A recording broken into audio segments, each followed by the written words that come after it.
Praise the Lord. Hallelujah. Odofo onyankopon sho bebre. Ebra me ma wakwa aba edeba oti ase sendwumede yisu. Me mpa ibo nyina ne se onyankopon be na adom ne atena ase. Wade mo ya wasem enye na ase kania ye kwan so han. Me ente wase. Ne wade etumi asom ye se de ese. With Jesus Christ dim ne abompai. Hallelujah. Odofo ma akwa aba enne na yebefa akenkan sam afi kwadwom etimiensa ntichemu aduasa enkron edikosi aduanan mienu kwadwom abrofo beka lamentation odofo mienti rade asem na ose adenti ena ateasefoɔ ebenwinwin odofo ne de kyerɛ sɛ eya adom bi na kita yɛn enti ɛsesɛ yehu sade pabechi ye bia na ya aseda na yɛde ma yɛn Nyankopɔn nti ose yɛte ase a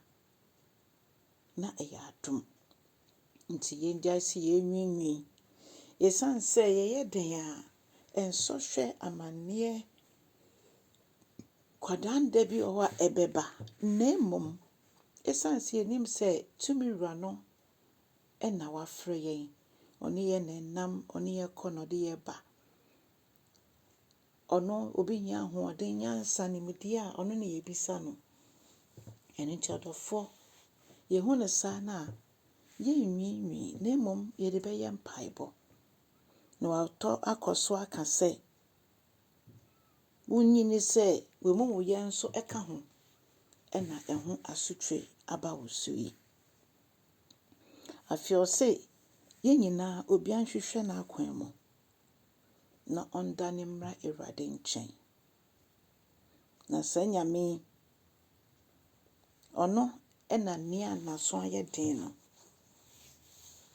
sɛ okoso a adomobre no etwamu a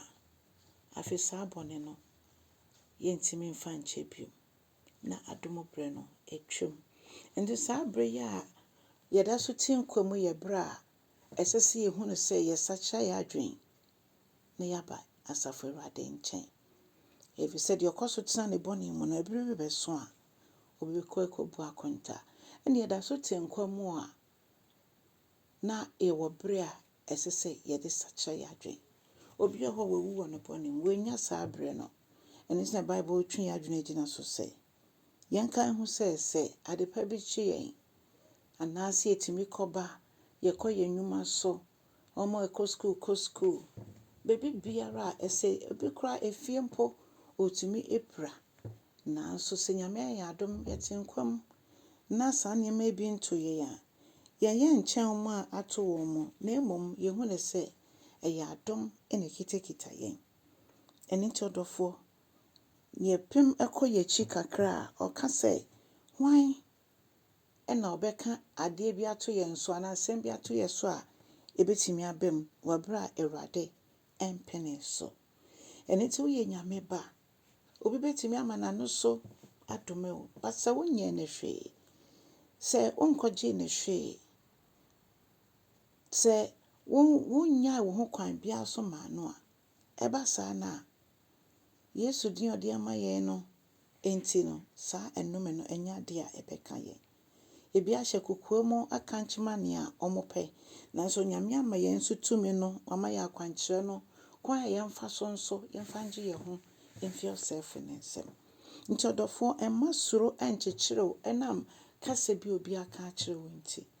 na mmom hu tumi a Onyankopɔn ɔde ahyɛ wo nsa ɔse yɛndane mfi yɛ mumu yɛ ho ne yɛmra ne nkyɛn te yɛndane a na koso a ebedu baby no adom bre no mpo no yɛnhu biom nti nyame ndombo ne yɛnima yɛ ho so na yɛtimi anante se de ɔno nyame ɛhwehwɛ se yɛbɛnante wɔ ne mu na ne ɔsɛfo no bɛbɛ bia ɔhaw ne amanneɛ kwadanda ɛba nanso ɛba a yɛwɔ ne a yɛgya ne nyina mu to no so ma odi yɛn nsɛm ɛma yɛn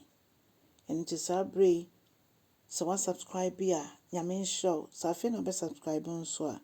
Onyankopɔn nhyɛw na bɔ mmɔden ana subscribe ɛwɔ YouTube na san follow me ɛwɔ TikTok ɛne Facebook. Na boa me ne yɛnkyɛ nyame asɛm no. Na yɛn nyinaa yɛyɛ asɛmpakafoɔ ɛma Kristo Yesu. Na wankyɛ no san n'ani onyam mu a yɛn mu biara anyɛ ɔyeraba. Onyankopɔn hyira wo. Nea wode bɛma no nso ka kyerɛ ɔno nso sɛ ɔno nso unsubscribe. Na yɛn nyinaa yɛmfa ngye akra ɛmfa ma Asafo Awurade. Onyankopɔn hyira wo na so aba ɛwɔ da yi mu. Onyankopɔn dom ɔmboa wo ɛwɔ Jesus Christ din mu. Amen.